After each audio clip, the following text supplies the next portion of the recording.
क्या आपने कभी सोचा कि हमेशा ऐसा क्यों होता है? हमेशा ऐसा क्यों होता है कि एक ईसाई नन जब अपना सारा जिस्म ढांकती है तो उसे बड़ी इज्जत दी जाती है कि उसने अपने आप को ईश्वर के हवाले कर दिया, पर जब कोई मुसलमान औरत ऐसा करती है तो लोग कहते हैं कि वो जुल्म का शिकार है। हमेशा ऐसा क्यों होता है कि एक यहूदी या सिख दाढ़ी रखता है तो वो अपने धर्म का पालन कर रहा है, पर जब कोई मुसलमान दाढ़ी रखता है तो वो कट्टरपंथी कहलाता है।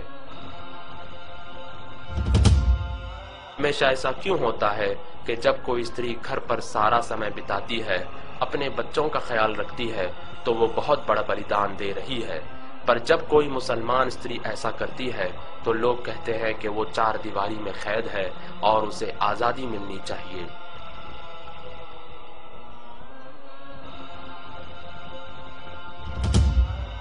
हमेशा ऐसा क्यों होता है कि जब कोई शिक्षक अपने सब्जेक्ट में आगे रहता है तो वो कामयाब शिक्षक कहलाता है,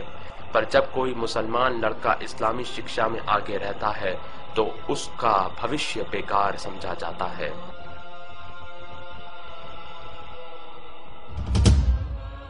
हमेशा ऐसा क्यों होता है कि जब कोई यहूदी या ईसाई किसी का खून करता है तो उसका धर्म नहीं बताया जाता, पर जब कोई मुसलमान किसी जुर्म में पकड़ा जाता है तो इस्लाम को बदनाम किया जाता है।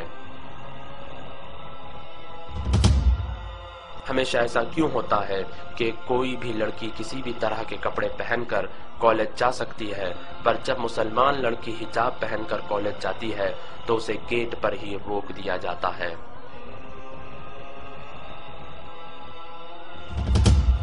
हमेशा ऐसा क्यों होता है कि जब कोई व्यक्ति अपनी जान पर खेलकर लोगों की जान बचाता है तो उसे बहादुर और वीर कहा जाता है, पर जब कोई फलस्तीनी नागरिक अपनी जान पर खेलकर अपने बच्चे को गोली लगने से बचाता है और अपने भाई का हाथ दुश्मनों के हाथों तोड़े जाने से बचाता है और अपनी माँ और बहन की इज्जत बचाने के लिए दुश्मनों से लड़ता है और अपने घर को आग लगाए जाने से बचाता है और अपनी मस्जिद की रक्षा करता है, तो उसे आतंकवादी कहा जाता है।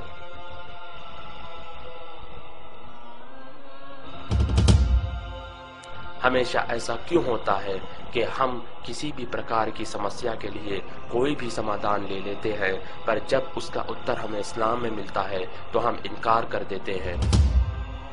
हमेशा ऐसा क्यों होता है कि जब कोई ड्राइवर बेहुदा अंदाज से कार चलाता है तो कोई कार को दोषी नहीं ठहराता, मगर जब कोई मुसलमान गलती करता है तो इस्लाम को दोषी ठहराया जाता है।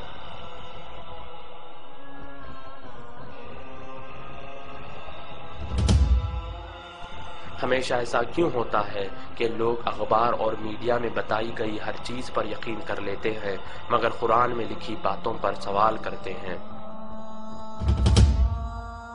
पर इन सारी चीजों के बावजूद आज पूरी दुनिया में सबसे तेजी से फैलने वाला धर्म इस्लाम है।